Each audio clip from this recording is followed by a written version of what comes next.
10. Springtrap. Craftix Gaming's YouTube channel features a video of a real Springtrap costume, and honestly, it's terrifying. Springtrap is the main animatronic of FNAF 3, and this costume is freaking nuts. This is a very good costume, and while Springtrap may not be the scariest animatronic, he's not someone I'm gonna want to tussle with. However, I want to talk about what's going on with this character because, my guy, you dressed up as a possessed man who is inhabiting an animatronic, unable to die but still decaying. You are quite literally dressing up as a serial killer. Like in the FNAF world, if you dressed up like this, it'd be like if you dressed up as Ted Bundy in this world. And if you want to be in FNAF that badly, okay, don't dress as the serial killer, is all I'm saying. And I know that's ironic coming from me, okay, given what I'm dressed like at this moment. Do I look like I want to be in Five Nights at Freddy's? Have I made things seem like I want to be in this world? Because if I have, you need to watch more of these videos, okay? Also, I'm dressed up as the purple guy who makes no appearance in the actual FNAF world, okay? There is no actual, okay, there is the actual purple guy, but he doesn't look like this, okay? The purple guy that I am dressed as is not actually a real version of the serial killer in their world, okay? I don't want to be in that world. Those doors aren't it, Chief. They ain't it. No, the doors ruin it for me. And 9, Scrap Baby. Scrap Baby is a creepy animatronic. No ifs, ands, or buts about it. Scrap Baby is by far creepier than the normal baby animatronic, and this costume certainly does it justice. Animatronics are a difficult costume to really make, since we're people, and unfortunately do not have robotic limbs for the most part. Or if we do, we typically try to make it look like a real leg instead of a robot leg. But a Scrap Baby is even more difficult since, you know, it's a scrap animatronic, and it has a giant freaking claw in its hand. Scrap Baby is a very damaged and recycled version of Baby with a realistic reddish orange kind of bodysuit, light blue stuff, yellow pigtails, and okay, she wears an orange top with red frills, and it's just super damaged, okay? Like this, she's very damaged. Mentally and physically. Yet somehow Instagram user Gaius Bazzani was able to recreate this in an awesome way. So, very well done. And at 8, Vanny. With Vanny being an upcoming villain and already one of the most popular characters in the series, there are bound to be plenty of costumes of her. However, this one from Rojito Uwu on Twitter is probably the most accurate and creepiest one I've seen. Vanny being a reluctant follower does in a way technically make this a glitch trap cosplay as well, but we won't really talk about that because that's not what counts. This costume is probably the most realistic costume on this list because, well, Vanny in the games ended up making her own suit and is just a human inside, whereas like the other characters like Scrap Baby or Springtrap are animatronics as well as sometimes part human, be it soul or another body. And Rojito's costume follows the exact same concept as Vanny, just a person who makes their own suit, which makes this potentially one of the scariest things of all. I mean, technically it's not the same thing because they're not possessed and enticed to make it by the person possessing their brain, but I mean, it's close enough. I mean, they could be possessed for all we know. I don't know. I don't know. And at 7, the Sun and Moon Drop Candy. The daycare attendant is a sun and moon headed animatronic themed thing, creepy dude that is consisting of 2 personalities that share the same vessel and security breach. The character is like a mascot for 2 candy brands though, and they go by the names of Sunny Drop Energizing Candy and Moon Drop Sleepy Time Candy. These candies are actually how we figured out the name of the animatronic, but the animatronic, like he chills out in like the daycare, which is a whole other like question, but then as soon as the lights go off, the moon shows up, and it's unknown if moon is activated when the lights go out in the daycare specifically, or if it's just when the area around him is dark. But however, being able to order the candy would actually be kind of cool. It would be a great addition to the app. I mean, it wouldn't really be like, it wouldn't actually be energizing or sleepy candy, because I mean that's just caffeine and melatonin pills. But even if it's like just branded hard candy, I feel like it would be kind of a cool addition. It would in essence be a form of collector's item because of that, and the amount of exclusives that this service could have kind of horrifies me. As someone who is constantly broke, the amount of exclusives, this is gonna be costly. I might have to give up literally my apartment for it. And at 6, Nightmare Freddy. Nightmare Freddy is one of the most iconic versions of the character, even if there are only 3 games that feature this guy, those being FNAF 4, Ultimate Custom Night, and FNAF VR. However, this Nightmare Freddy cosplay is insane, and in my opinion would have been our frontrunner for the Coupe de France cosplay competition that it was for back in 2017. The video was uploaded by YouTube channel Gorgon Geek, and this guy plays the robot thing really well, but as soon as he drops that microphone he goes into terror mode, and it's certainly something to behold. I would have enjoyed it if he had like the little frettles with him, but the moving mouth is certainly a nice touch, especially with the attempted jump scares they do in the video, because he just goes like ah and stuff. Like, imagine if this guy had started twerking though. At one point I thought he was going to. He went to pick up the mic and I thought he was just going to start busting it, but no. I think that would have won them gold though. If you get this out of here. If you had started twerking, my guy, you would have won.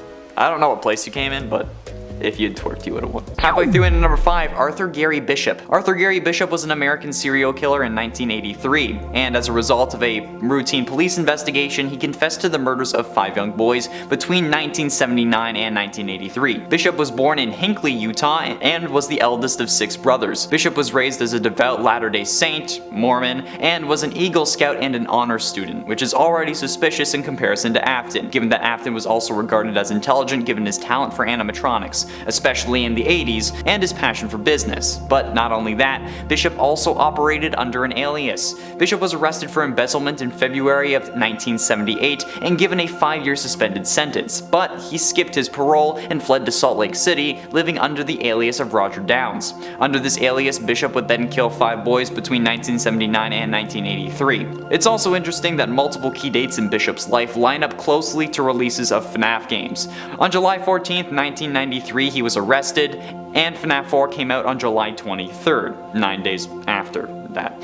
Well, not in the same year, but you know what I mean. Bishop's first kill was on October 14th, 1979, and Sister Location was released on October 7th. I mean, it's not concrete, but it's certainly interesting. Plus, also he was caught in 1983, the same year that Crying Child was bit. And at 4, Nightmare. I've said it before, and I'll say it again. Nightmare is the scariest animatronic from the games, hands down. This guy will get me every time, and it's one of those reasons I just refuse to play FNAF 4. The other is Nightmare Fredbear, but at least I don't have to deal with them in real life, right? They're only a nightmare character created in the mind of a coma patient in a video game, right? Well, guess again. Thanks to Zombunny Creations on Amino Apps, we get both Nightmare and Nightmare Fredbear. Ironically, Nightmare Fredbear is played by their twin sister. And I mean, it's ironic because, well, Elizabeth Afton is sometimes presumed to be Crying Child's twin sister. Anyway, these absolute hulking costumes are going to make me drop a load of my pants. Like, if I saw this in real life, holy crap.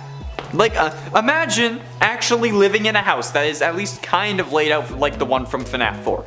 And then your kids want to play a prank on you. My grandparents' house is kind of laid out like this. It's not as simple as just 2 halls on either side of the room. But like, they have the master bedroom does have 2 doors.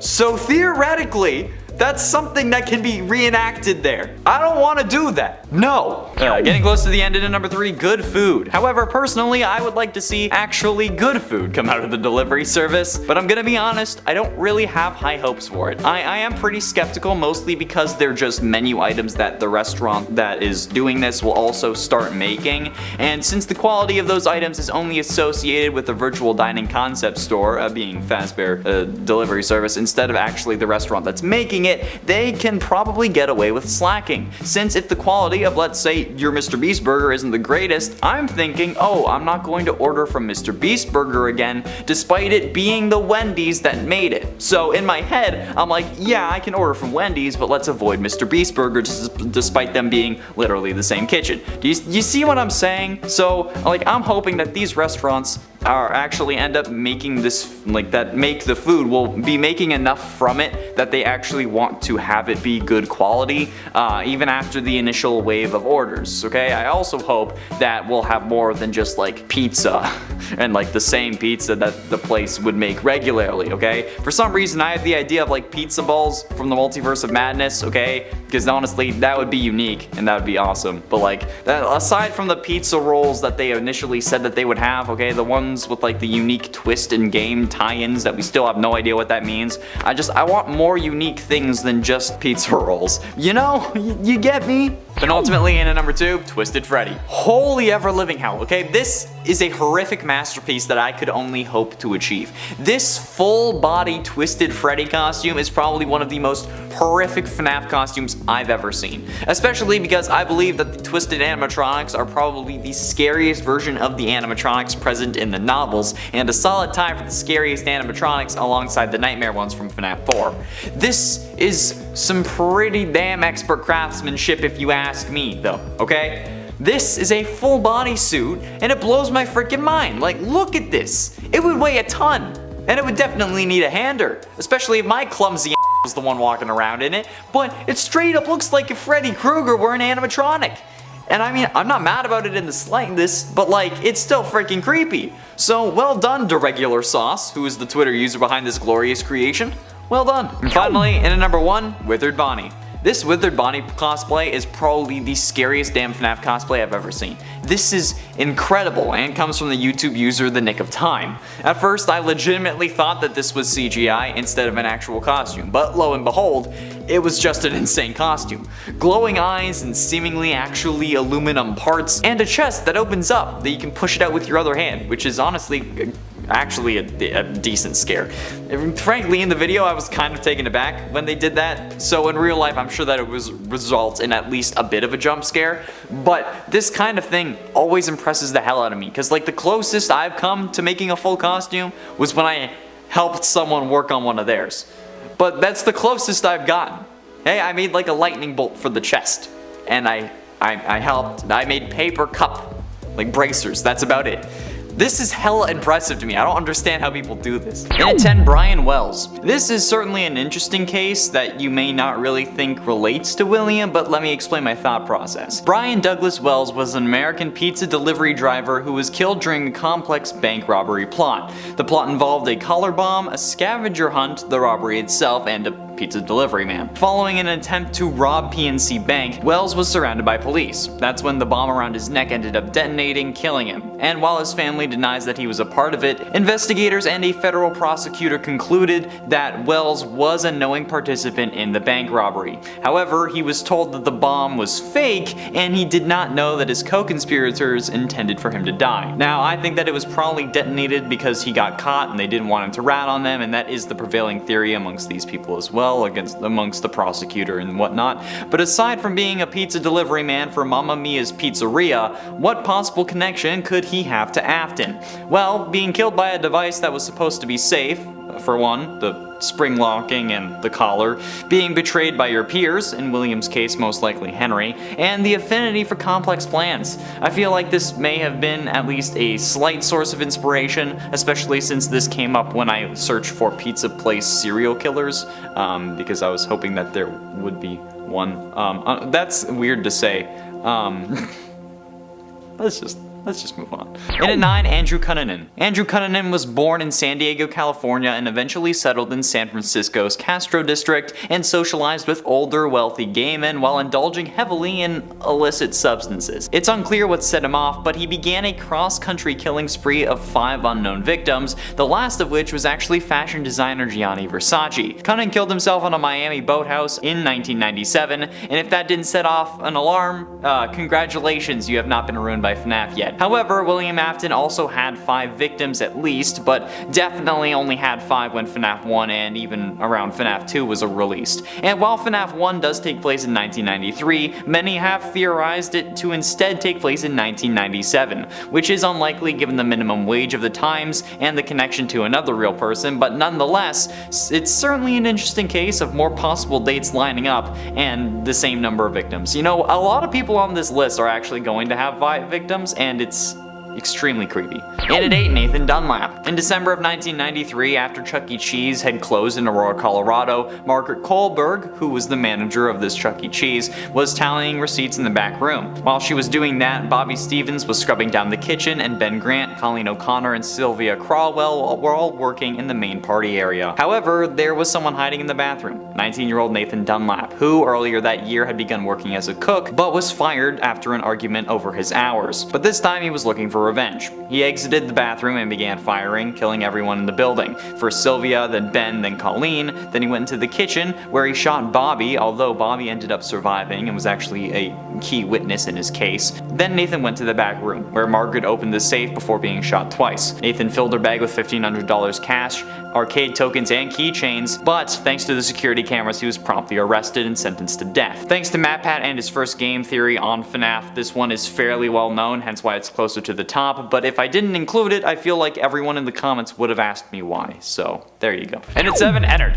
Costumes don't really have to be elaborate to be scary. Take for example this Ennard cosplay by YouTube channel Skywarped33. The entire endoskeleton spaghetti bits aren't there, but the lights and sounds make it even more frightening than you'd think. The face also opens up, and I think that we all know how I feel about animatronics who can move their face at will at this point, okay? It's not something that should be allowed. However, even without all the parts and the eyes, this Ennard cosplay is not something I would want to run into in a dark alley, especially not after that goddamn vent repair minigame. That caused me to have some serious issues, okay? It's rough, okay? I used to like spaghetti. Man, like now what am I supposed to do? And at 6, Ted Bundy. During an interview with Daco, PJ Haywood, the voice actor for William Afton in Sister Location, FNAF AR, and Ultimate Custom Night, said that Scott Cawthon described William as being a charismatic, smooth-talking snake oil salesman, which coincides with Book William being able to convince anyone of anything. This is actually very similar to how Ted Bundy had been described. Bundy was regarded as charismatic and handsome, traits that he exploited to win the trust of both his victims and society as a whole. He would typically approach his victims in public places, either feigning a physical impairment such as an injury or impersonating an authority figure, before bludgeoning them until they were unconscious. While he did operate nearly a decade before Afton started his spree, those are merely just like year numbers. But one of the most interesting facts, however, is that in 1975, Bundy was arrested and jailed in Utah for aggravated kidnapping and attempted criminal assault. In Utah, where the games and the crimes of Afton take place. Halfway through in at number 5, Exotic Butters. Exotic Butters. Exotic Butters. Cringy white guy aside, despite the terrifying ships involving Exotic Butters with other characters, yeah, sad to say I'm not exaggerating that. Exotic Butters x Ennard is a real thing. Go watch the video. It would still be nice to have an Exotic Butters joke somewhere in this delivery service. Maybe a certain dish or category of food is made with quote-unquote exotic butters, or maybe they just like sell sticks of butter that are imported from somewhere else. I mean, it would be absolutely hilarious. They could also just do a thing where like you're ordering a basket of bread or whatever, but instead send exotic butters, like kind of like that scene from Sister Location. Or since that would probably cause some issues with people who don't actually understand the joke, maybe just like an April Fool's Day joke thing where like every time you click on a menu item it just says you're ordering exotic butters. I don't know, they may lose business that day, but it would be hilarious, and I feel like Scott doesn't really care about making money, so who knows. I don't quite know how it would work, but I mean exotic butters is such a low-hanging fruit at this point, and I didn't think about it until Amanda reminded me, which is kind of sad. In at 4, Donald Harvey. Harvey belonged to a group of psychos known as the Angels of Mercy who claimed to kill for the benefit of the victim. Harvey was convicted of 37 of his more than 57 suspected murders, and he confessed to as many as 87. When Harvey was hired at the Cincinnati VA Medical Hospital, he managed to collect over 30 pounds of cyanide which he had kept in his home. He also kept diaries and detailed notes on each one of his victims, including how he killed them. That gives me just that's intense William Afton vibes. Like, not for some certain reasons, but the delusion of him thinking that he was doing it for the benefit of the victims or just for any benefit it's horrifying, okay? It's the exact same kind of delusion that I could see William having. And a similar delusion to what he seems to have in the games. In the books, he's not exactly like this from my memory, but the game version certainly seems to be the type, okay? Especially given his appearance in the Foxy Go Go Go minigame where he's smiling. Getting close to the end, in at number 3, Glitch Trap. We know my issue with Glitch Trap, alright, okay? We know that I just want to watch William Afton burn and then leave him there permanently, hence why I'm wearing the costume. But I want him to actually be in hell and then stay there while we move on with another killer or something else in the series, please, for God's sake, Scott. I hate this always comes back thing that he's got going on. And despite being dressed as Purple Guy, I want William dead. So, when I saw this frighteningly realistic looking Glitch Trap costume, my nerves hit an all-time high. I think the sheer simplicity of the Glitch Trap suit suit is certainly something that makes this a creepy costume, since the stitches are very accentuated here. They're very clear on this version. Like, it might be like the higher contrast than like the actual suit in the games, because like you know that they're there, but you can't really tell. But like, either way, this is creepy. Plus, again, it's another version of William Goddamn Afton, who already haunts my nightmares. So what the heck? Zombunny Creations, again, on Twitter this time. Why do you gotta do this to me? Huh? Why? Bro? And ultimately, in at number 2, John Wayne Gacy. John Wayne Gacy, as I'm sure you know, was an American serial killer who killed 33 young men and boys. Gacy regularly performed at children's hospitals and charitable events as Pogo or Patches the Clown, personas that he had devised. He became known as the Killer Clown due to his public services as a clown prior to the discovery of these crimes, but jeez. Gacy committed all of the crimes inside of his ranch house, which is a horrible idea, just like William killing inside of his own pizzeria. Typically, he would lure a victim to his home and then dupe them into donning handcuffs on the pretext of demonstrating a magic trick. And while this is absolutely disgusting and really makes me sick to my stomach, there are still a few similarities to Afton. Okay, killing in a place related to you. For Gacy, it was his ranch house, and for Afton, it's his business. The target demographic is also the same with young people, although Afton also killed girls, which I don't even want. Ugh. And while you may think that this is a stretch, even FNAF itself made the connection with FNAF AR through the clown Springtrap skin. Intentional or not, come on, that's a connection. And finally, in at number 1, Robert Burdella. Robert Burdella is, to me, the seemingly perfect inspiration for William Afton. Not only did this man own his own business called Bob's Bizarre Bazaar, where he reportedly sold human skulls, but he also seemingly started his killing spree in 1984. The MO is certainly not the same. Burdella would drug and kidnap men that he met in bars and on the streets, but the same idea of killing people you meet in a restaurant scene is carried over to William. There is no confirmed inspiration for William, hence this list, but there are certainly a decent amount of similarities between these two. In fact, if you combine like all the serial killers we talked about on this list, especially these last 4, you'll basically get a real William Afton, and I don't like that, okay? That's horrifying. But again, that was the point of this list, so it was a way for me to talk about FNAF without having to talk about FNAF, okay? I didn't go into too much detail with these because, well, I'm sure you can guess why, but yeah. Either way, I think that this is a pretty... The similarities are scary, that's all I have to say. In at 10, Halloween Special. Given FNAF's track record with various expansions around Halloween, I feel like it would only make sense to have some form of Halloween special thing around these delivery restaurants. Whether it be a special menu item or maybe like even a discount, FNAF has released so much Halloween DLC with FNAF 4 and FNAF VR that it would just make sense to have something to do with Halloween with this delivery service, okay? And like I said, whether it be like a limited menu item, like maybe like some candy from FNAF VR, or as Amanda suggested to me, chocolate cockroaches, since apparently you can eat cockroaches in FNAF VR.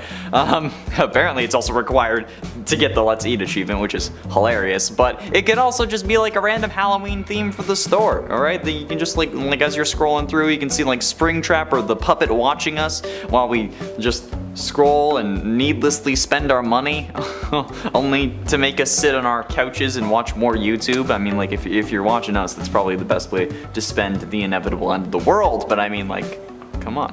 And at 9, Fizzy Faz. Fizzy Faz is a set of items that can be found in Five Nights at Freddy's Security Breach, and using them, or like obtaining them, actually increases the player's stamina, and they can be found in different locations around the map. Fizzy Faz appears to be a Fazbear Entertainment branded soda line, featuring the main animatronics of this game, and sold like exclusively at the Pizzaplex. Each member of the animatronic band is featured on the cans, and they have like a flavor that represents their like color, I think, which is kind of weird, but that's a whole other thing. Okay, there's an orange flavored Fizzy Faz sponsored by Glamrock Freddy. It was located in like a control room when you first enter basement 1. There's a sour lime flavored Fizzy Faz sponsored by Montgomery Gator. I mean, it could have been something other than lime. I feel like lime, so like gotta do the lemon and lime to actually make it work, but whatever. Pink Lemonade sponsored by Glamrock Chica, and a grape flavored Fizzy Faz sponsored by Roxanne. Again, I feel like there could have been better options for that because I mean like she has hardly any purple on her. She has more red, so you could have done cherry, but you know what, that's just me.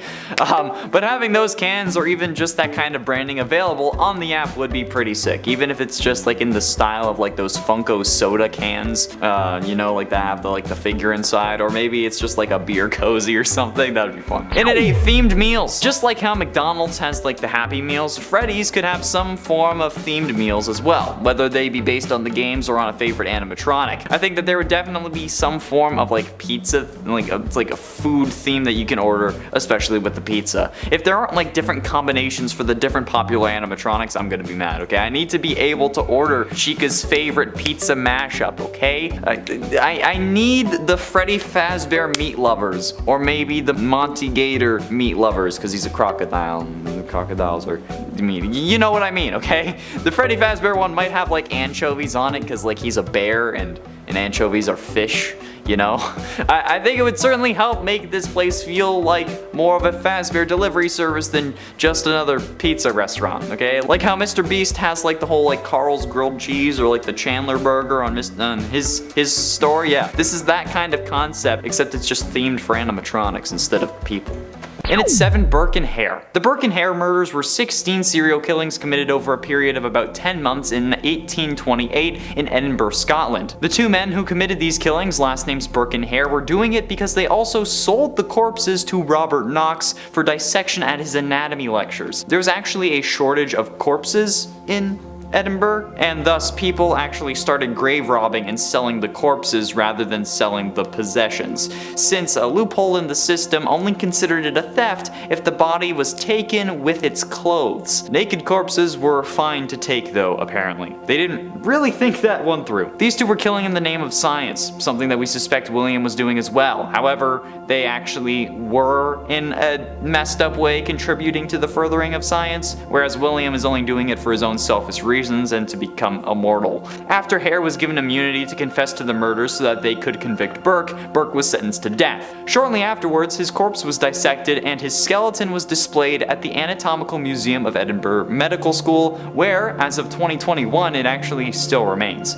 Oh, and by the way, the reason they're known as Burke and Hare was because both of their first names are William. Yeah. So maybe Afton's wife is named something similar. And it's 6 toys! There are so many toys in the FNAF universe that I don't even know. I don't even need to talk about security breach in this sense. In FNAF VR, there are a ton of prize counter items, okay? In this game, prizes are unlocked at the end of levels, okay? The player will open a present with a hand crank. It's kind of similar to a Jack-in-the-Box thing. Then you'll receive a random prize or a jump scare.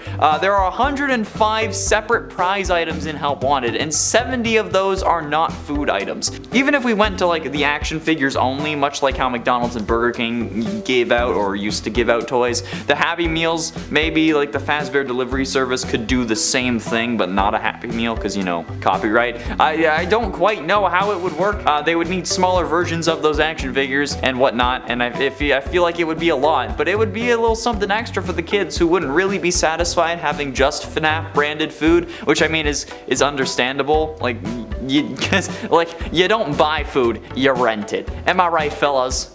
Just me?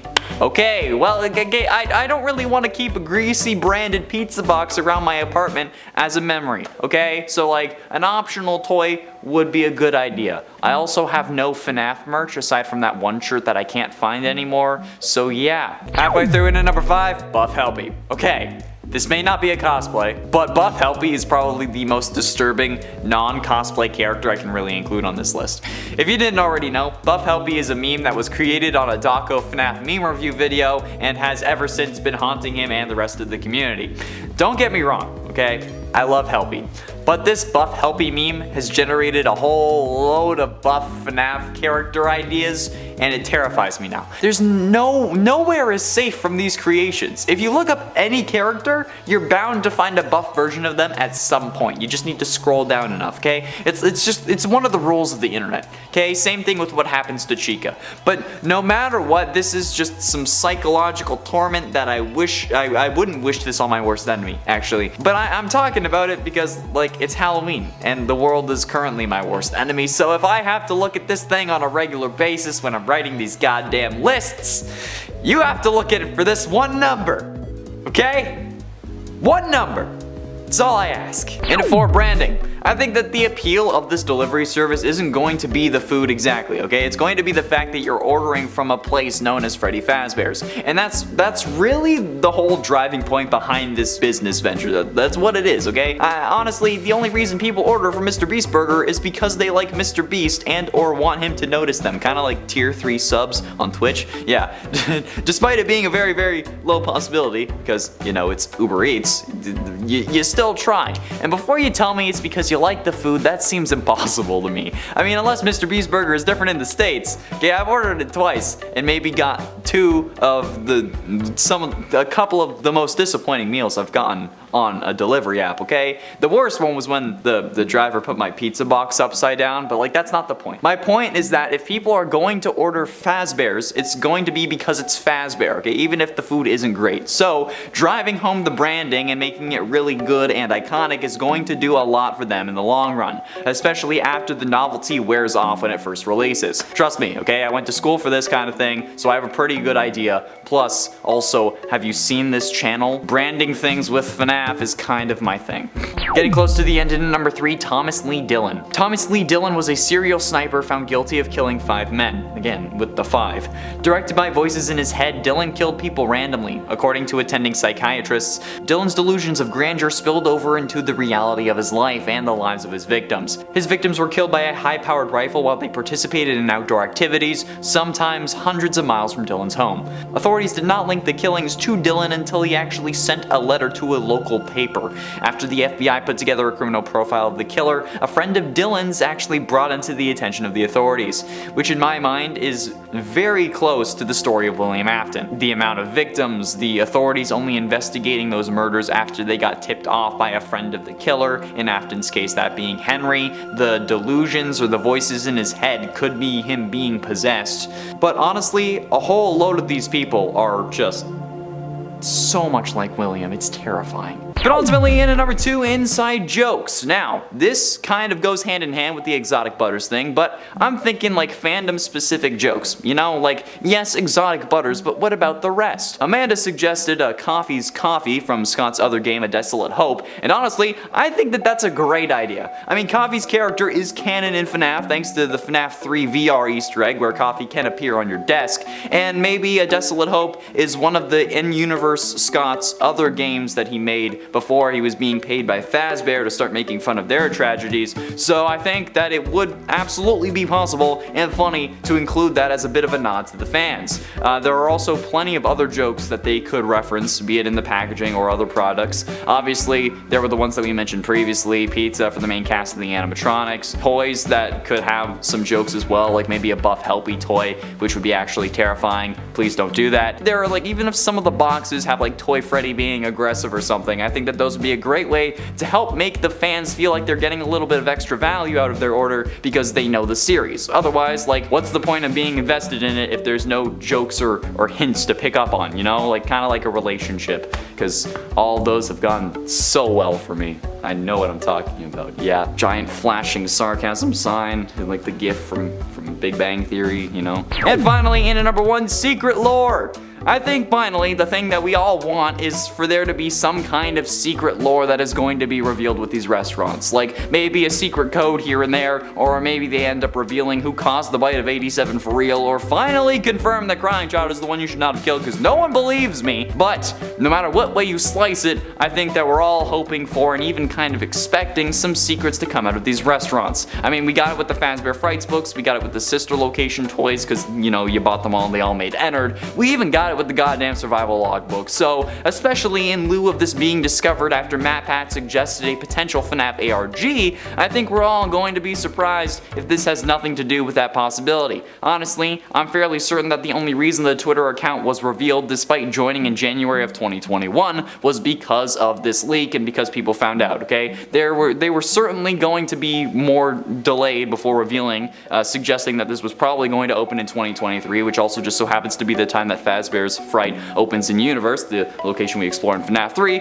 which, if you thought was opening later or earlier than that, I hope that this confirms the time frame for you, but like, these things aren't a coincidence. Not with Scott, not with the man who released the second FNAF game 87 days after the first, assuming that the first one would fail. No way, unless I'm crazy, which is entirely possible.